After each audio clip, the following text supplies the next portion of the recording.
Well, good morning, Manna fam. It's good to be with you on this morning. We continue as we have all week long dealing with men's mental health.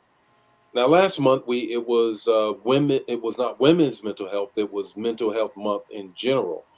But I want to go beyond that because this month it is men's mental health. We're closing out this week in that respect.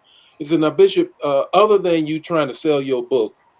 And I hope you don't just think it's all about that. But other than that, Bishop, why men's mental health? Now we're going to get into all of that, but I think that so often men are overlooked with respect to emotions, their mental health, those kinds of things, and I really want to drive down into that and want to empower you. It's all about empowering you and want you to know, and you can get that leading through storms, successfully navigating ministry while maintaining your mental health. And it's not just about ministry, it's about your mental health, it's about you being a leader in every aspect of your life. The bishop, I'm not a leader. Yes, you are. If you ask anybody to do anything, then you are using your influence, which makes you a leader. And so, to that end, you see it on the screen. I just want you to make sure that you get that. For those of you who already have it, make sure that you please do a review. Not going to give me 5 stars, don't bother. Keep going, keep. But anyhow, you already know the spiel, but that's what we're gonna. And we are back by popular demand. Back by popular demand. Roshonda Neal, who has her practice, a therapist, licensed therapist, and all. We're going to get to her. But let me greet some folk. I want to greet some people and then get right into it. Good morning, Ramona. What happened yesterday, Ramona? You were missed yesterday. You weren't the first. I kept looking. I said, "Where is she? Is she going to come on at all?" So, if Ramona ain't on, I don't know if we can have good morning manna. We survived. We made it. But it was hard, Ramona, without you. Good morning. Good morning, Deacon Joe. How are you? Lenore, how are you? Gerald, how are you this morning? Ella, how are you? DK in the house. DK is in the house. You already know. We are glad that you are connecting. Joya, how are you? Brother Pope, how are you on this morning? Gloria, how are you on this morning? Cynthia, how are you doing on this morning? Annette, congratulations on the job and all of that. And Laura, how are you on this morning? Pamela, how are you? Now, matter of fact, I need y'all to do something right now. I don't become insular. I don't want us to become so focused on ourselves that we forget about other people. That means that you got to share it. That means you got to share it and help other people connect as well. Good morning, Dawn. How are you? And how are you? And how are you making it without your buddy who's on another trip? My God. Good morning, Shajia. How are you? Got you covered. Don't worry about it. Pasha, how are you on this morning? Felicia, how are you on this morning? It's a great morning this morning. Good morning, Dan. How are you on this morning? Elder Mobley, how are you doing on this morning? I need you all to do this right here. I need you to share, share, share. And then after you share, share it again. How about that? Denise, how are you on this morning? Brenda, how are you on this morning? What a wonderful morning it is. And this morning, we continue this whole flow. We continue this whole thing about men's mental health.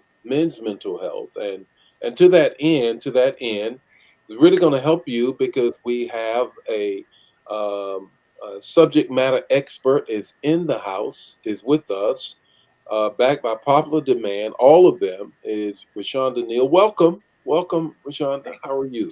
Thank you so much, Bishop. I'm doing well this morning. And yourself? I'm doing very well. I'm doing very well. Can you reintroduce yourself? We don't want to take for granted that everybody remember you, and we have new people as well. Go ahead. Okay, yes. My name is Roshonda Neal. I'm a licensed professional counselor. I've been in private practice since 2017. I work with individuals, teens through adults, as well as couples and families. I absolutely love my job, and I tell people it's more of a ministry than a job. It really is. I work a lot with people who deal with adjustment disorders, anxiety, depression, and I'm really finding a true love and passion for working with my couples. I love to see families not just survive or exist, but truly thrive in their marriages and in their relationships. So that's me in a That's nutshell. great. That's awesome. And here is the thing. When we get to that whole piece of understanding our mental health, we get in a whole better state.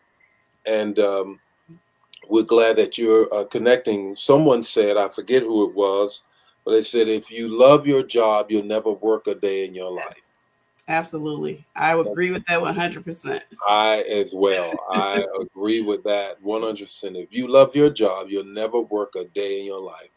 And Mhm. that is the case for me as well. So let's get with it. Let's move forward with it. I got a question that I want to ask you, and it's all about what are healthy ways for men to cope with stress, especially juggling that whole thing that we lay on men. You're going to have a job, you're going to have a family, you're going to have leadership in the community.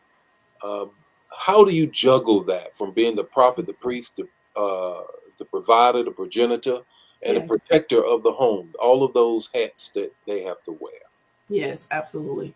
So I talked a lot about self care in our last conversation, and I still hold that true to be men. I think self care is a priority for Self everyone. care for men. Self care for men, Bishop. Absolutely. So, Absolutely. so if I so now, and I know you expanded self care beyond getting a pedicure and a manicure. Right. Right. Absolutely. Absolutely. So, what So does that mean for men? So it's really pretty much the same thing in terms of making sure you are feeding your mind, body, and spirit. You know, that you are doing things that fill you up in all of those areas of your being. And so that really is about finding those things that are necessary. Like I said, in terms of social self care, making time for the fellas, spending time with your friends in your supportive, safe networking space. It's also about making sure you keep up with your physical health. As we grow older, we have to sometimes be more attentive and be more intentional about our physical self care. So, making sure that we're taking care of our bodies as well. You said friends. Men don't have friends. I think Women so. have friends. Men don't have friends. What do you mean? That's a problem then. If men don't have friends, that's an area then of focus that needs to be, intentional. And we all recognize as we get older, it can be more challenging to have and build those deeper connections. Most of the time when you talk to people, adults about their friends, it's people that they've known for most of their lives. So you really, really do have to be intentional. And I always recommend go into those spaces and places with the things that you enjoy the most. So, for instance, if you love to golf, get out there and go golfing, meet people. So try and build connections in spaces that you already enjoy, and you'll already have that connection with that person. Okay, that is good. Yes. That's very good. The spaces that I enjoy, then Mm-hmm. there is the common denominator to build on in relation. I get that. I get that. I get that. Yes. Here's another question. And for those of you who are watching, if you have a question, please put it in the chat area. We'll try to get to it. How can men recognize when they're burned out or emotionally exhausted, even if they're still functioning? Yes. Like a So, functional alcoholic, a right. functional drug addict, or that kind of a thing. How? How? Yeah. So functioning is a tricky thing because that's what we as clinical professionals look at in terms of diagnosing. Is the functionality impaired? And we look in key areas: your work or school life, your home life, your relationships. And so when functioning doesn't appear to be impaired, you may continue to press on thinking everything's okay, or I'm just a little tired, or, I'm just a little stressed. But it can actually get to be a dangerous place because you think you are still functioning, you're okay. So, one way to start to recognize burnout early or when you're overstressed early is again that mental state. Even though you're moving and operating, what is your mindset? What is your mood? Are you attentive to the things that you're doing? So really looking at how hard is it for you to press your way to do the things that you are called to do. So those are key elements and key areas where you can look at in terms of, you know, am I being disconnected? Am I being starting to feel the burnout or the stress or the overload of my responsibilities? What comes to my mind is because men are doers, and we want to solve problems and we want to act on that.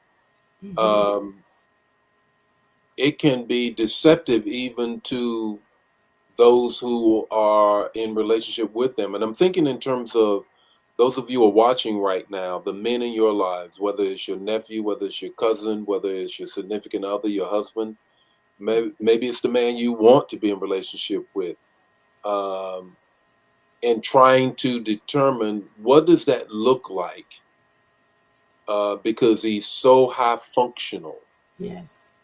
and finding his affirmation in the function. Hmm. One thing that is so important, Bishop, is that people learn healthy boundaries. And this is true for men, especially in ministry, in leadership, because we think that because we're in these positions, the answer always has to be yes. And that's so not true. You have to be able to establish boundaries, whether it's on your material possessions, your time, that's a big one, your time, your emotional boundaries, all of those areas. I think oftentimes when I'm working with people that is particularly dealing with interpersonal issues, it's because they haven't learned how to, one, develop healthy boundaries, and then two, learn how to communicate them and assert them with other people. So having healthy boundaries, particularly when it comes to men and people in leadership, you really need to focus on healthy time boundaries. Wow. Yeah. Wow. So that leads me to this last question here, and that is, how can we help men in high stress leadership roles, pastors, Mhm. business owners, single fathers, make mental health a priority? And you already began to say about boundaries, having boundaries. Yes.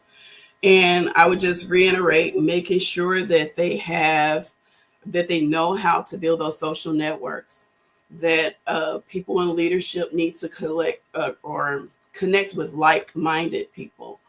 You mentioned something in church the other Sunday that you were bringing back the men's breakfast and those connections. And I was in the audience thinking that is so good because those connections are so needed. Oftentimes, men tend to isolate. Or at least that's what I hear in therapy. That they feel like they have to take on the weight of the world and the burden themselves, and it's in that isolation that you tend to really struggle and you don't have the support and things can tend to then spiral out of control. So Wow. it's great that you are bringing Yeah, it back. I got more to say about that breakfast. It's going to be off the chain. I don't want Yeah, to preempt myself, but yeah. stand by. It's going to be off the chain. It's going to be so good. And Mhm. it's not going to be a breakfast. It's going to be something else. But I'll Okay. just kind of put that out there. We got a question, and then we're going to end with this question from Mhm. Joanne, and one of our charter members, actually. Mhm. How do you help a man with depression that does not know he is depressed? Wow. Yes, Wow. that is a really, really great question. I would start with some educational information, just having casual conversations. I would start with conversations where you may be able to identify a point in your life where you may have been depressed, and having conversations around what you experienced. And hopefully, some of the things that you talk about may resonate with that person. Our testimonies and our stories are so powerful with people, because again, it goes back to that isolation, feeling like no one else understands or knows what I'm going through. But when we're willing to be open and vulnerable with people, when we're willing to share our stories with others, then it gives them more permission to share and open up as well. So that's what I would encourage. So Open, when we transparent. talk about being vulnerable and when we talk about those things, in my book, Leading Through Storms, Successfully Navigating Ministry While Maintaining Your Mental Health, I'm extremely vulnerable there, Mhm, mhm, extremely open about that. I had to work to that point. Um, I had to get to that place where I said, you know what? No matter what people may think when they read this, I'm going to share this mhm, in part because I feel as if I am here as a servant. But then the other thing was that it was therapeutic for me. mhm. It was Yes. therapeutic, very cathartic for me, and it has caused me to come to ministry differently now. Mhm, mhm. Differently. It's really, really helped me in many ways, and I hope it will help others. I'm sure that it will. If you get the book, I certainly hope that you do. Leading Through Storms: Successfully Navigating Ministry While Maintaining Your Mental Health. You go on Amazon and grab it. Get it. You can get it right now. Come by the church and get it as well, so I can autograph it. But thank you so much, Roshonda. Thank you for sharing and helping.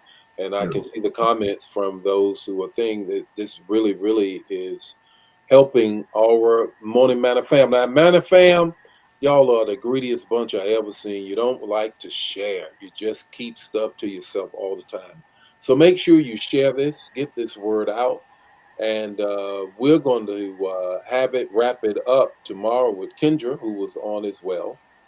I am going to eventually have all four of them on at the same time. I don't know how we're going to manage it, but I do think in a couple of months I got to have them all full back. What y'all think, Man of Fam? Because they absolutely empower us in so many ways. Thank you, Rashonda. And Man of Fam, make sure you share it. The Lord be with you today. His face shine upon you and give you peace. I'll see you this afternoon if you're in the area because I got a word for you on tonight. God bless you. Thank you, Bishop. Bye bye, everyone.